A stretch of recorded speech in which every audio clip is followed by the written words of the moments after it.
and let us move on to Tom has a little mini review of an exciting new game that I have not played, but I'm dying to. Folks, Matt did not have a game night, but I did.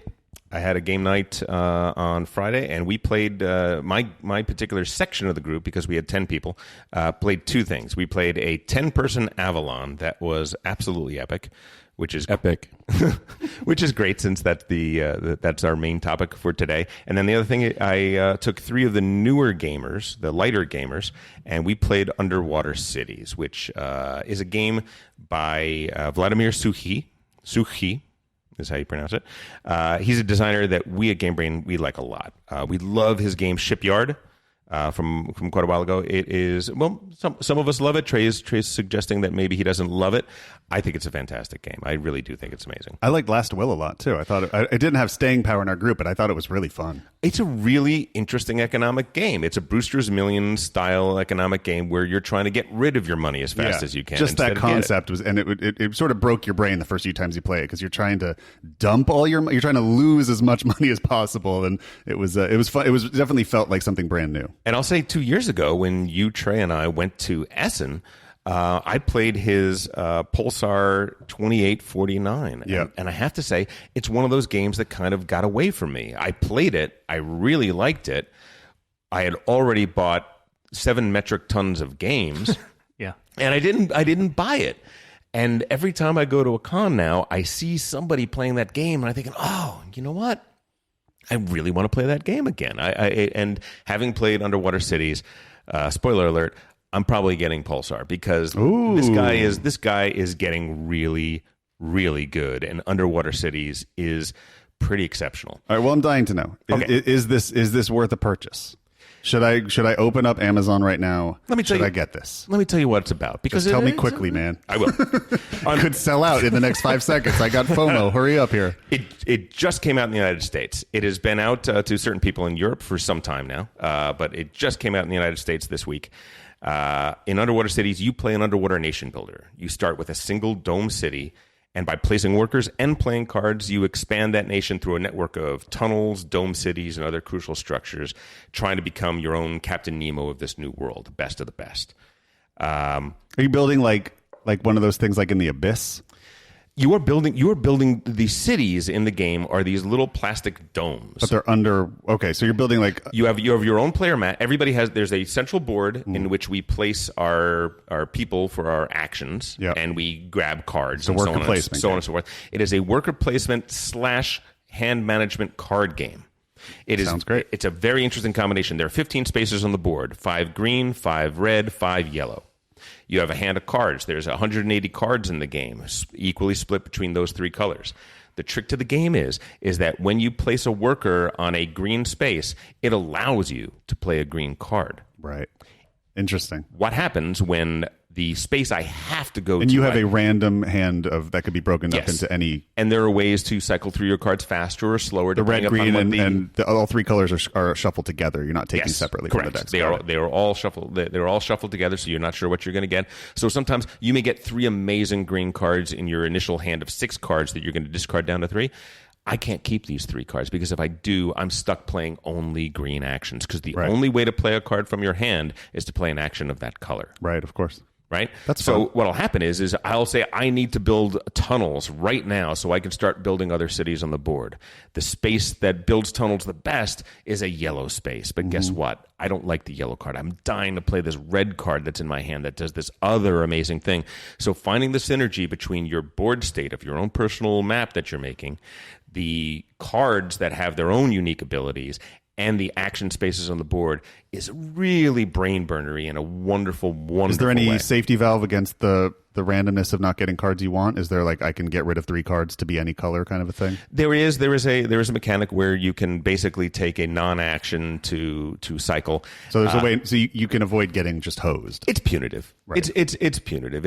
I'm not sure that that's the best way to play. I think sometimes people will play the action without being able to play a card. You always have to discard a card if you can't play it. Sometimes that's going to be the best move. But I think the people that play it the best are the ones that are able to find their way through these synergies. And those find are a way to usually make it some work. of my favorite games where you have to make lemonade out of lemons. Yeah, listen, it is a brain burner, but at the same time, I played it with 3 people that are on the lighter spectrum of our gaming group, and they all want to play it again. Right. It plays 2 to 4. 2 to 4, okay. 2 to 4, unfortunately. We'd always love the Always love that 5 extra when we have fifth. Really helpful. Yeah, well, when you get game groups that have 8-10 people in them, you know, sometimes that's a really good thing to have. I'm going to say one more thing about the game that I absolutely love, and something we don't really talk about much. It's tangibility, as opposed to abstraction. Your favorite game, Matt, is TREY. Mm-hmm. It's pretty abstract when you get right down to it. Oh yeah, it almost has a very pasted on theme. It Right, could almost be anything. I mean, I can get into the theme, and I love the plague cubes and the bad things you have to attack and building the cathedral, but it could be anything. I will say this: Agricola has the best tangibility of any game I've ever seen. You feel like you are building a farm. I could come in last. I could come in dead last, but I look down and I see the cultivated fields, and I see they're growing things. I have my little paddock, and I have my animals in the paddock. And Trey bling this out with these animals. Where did you get those animals from, Trey? I mean, there's so many different sources to trick out your Agricola sets. Yeah, but you got it from a non-tricked out source. You got it from a educational supply store or something like that. I think it was amazing. It's amazing because all the That's cows, some early all the nerdery right there. All the tiny little cows look a little different. I'm It's a cheapskate. It's wonderful.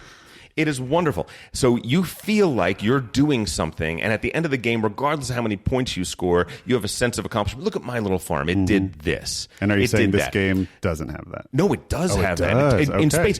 Putting down those... Everybody has their own map, right? You're building your own network of domes. Exactly and right. Connecting them. You're connecting them with tunnels. You are building... There are 3 different structures that you're adding to these places. Can I put sheep in the domes? That's what I need to know. You cannot, but you can build and upgrade kelp farms. Ooh. You can build desalinization plants. Can I buy kelp as a wooden piece that I can... They're green kelp cubes. They're kelp cubes. There are... I will tell you this. Give me kelp cubes, man. There are currently little cardboard chits, kelp chits. Yeah, I'm upgrading those. The moment they become upgradable to something that is plastic or wood, Meeplesource.com. Let's see if they're going to have something on that. Matt will tell us when those things are available. All right, I have some questions. Go in. Tom, who won this game? Oh, jeez. I thought Scott Moore won the game. Scott won the game. Is that right? He did. Oh, jeez. Okay, here's a question for the group. I didn't get to play this game. General question. Are games like Underwater Cities and Terraforming Mars, is this the way that designers are frankly like doing colonialization games now, without that, bitter imperialist aftertaste of kind of like early board games? I was thinking that exact thing. Yes. As the brown person of the group, Yes. Because that could fall into our news section. It was like GMT just had to pull back a game, right? It was kind of like an imperializing Struggle in Africa. Struggle in Africa. Yeah. I mean, this is kind of like board games' dark history is that they're often, imperialist colonization. Sure. So define models. an ahistorical, potentially sci-fi version of giving you that feeling of conquering and colonizing. Or that, I guess 4X games do that to a certain extent, too. That's right. Oh, yeah. Especially, well, at least the ones that aren't actually alien colonizing. races. Yeah, exactly. The alien races. Matt? Go ahead. Who built your railroad? Who built my railroad? Who built your railroad? Okay. What do you mean? Oh, I see. In 18XX. Well, Who built yes, it? It would have. Okay. Yeah. You're not even paying attention to it, are you? No, you're busy buying shares. You've been abstracted. It does abstract that to certain. Yeah, no, completely. It does. Yeah. So being able to build things under the sea, being able to build things on Mars, we're able to. I don't have to feel any guilt about that. Right? Thank God. Thank you, game designers, for making me feel better about colonizing something. Well, And thank you, Trey, for the perfect ending to this review. I do think it's fine if you are explaining the history behind it and putting context. It's the problem comes from abstracting, cubes as slaves round or cubes in it's Puerto like Rico, yeah. that's when it's extremely that's when you're whitewashing history. Well, and a game in which the goal of the game is essentially, when you look at it in a historical context, the success of colonization and colonial power. an imperial power. Yeah. I think there is something to that. I think there is something to the conquering of lands. Spirit Island. When I think of Spirit Island, Yeah, that's the I think that's- anti-colonialist game, which is the theme of it is the only thing I like about that game because I'm just not a huge, pandemic with extra rules kind of guy. But I bought that game on that theme alone. I loved I loved the nature rising up against the colonialists coming to conquer it, and that theme alone was like, oh, that's an insta purchase for me. Yeah, I was really happy that somebody thought outside of the box and said, hey, how can we make a game that kind of goes against that current trend and kind of turns the tables on Sold it about 2 weeks later when I realized it was just pandemic, but but hey, a lot of people love it, and it is a wonderful theme. So I will finish it by saying this. I will say that Underwater Cities, there is a thread on Board Game Geek, a couple threads that suggest that there is one strategy that is too powerful, and that is broken mechanism, if you will. heavy kelp. Going heavy kelp, getting Still a lot getting of the pieces. getting a lot of kelp, upgrading your kelp cities. I will say that the person who won, Scott, went heavy kelp, and he. Is it a real problem, Tom?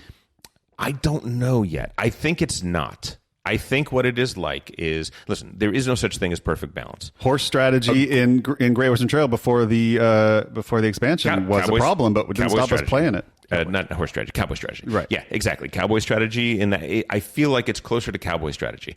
Agricola.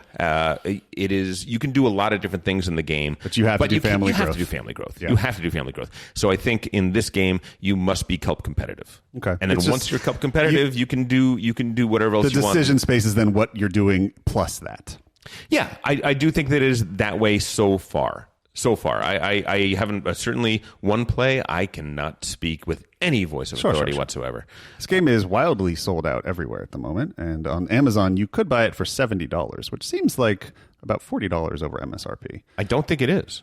Really? I don't think it is. I think MSRP is MSRP is $49.99. So, Yeah, so that sounds right. $20 over, and not in stock for another 3 weeks either. So. No. I know. What are we going to do? Well, you're going to play it tomorrow night when you come to Game In. It's Passover, unfortunately. You got to take into consideration that there are Jewish people in your game group. There you go again. There's a lot of things I was going to say right there. I'm not going to say any of them. I'm going to say good Shabbos. Thank you very much.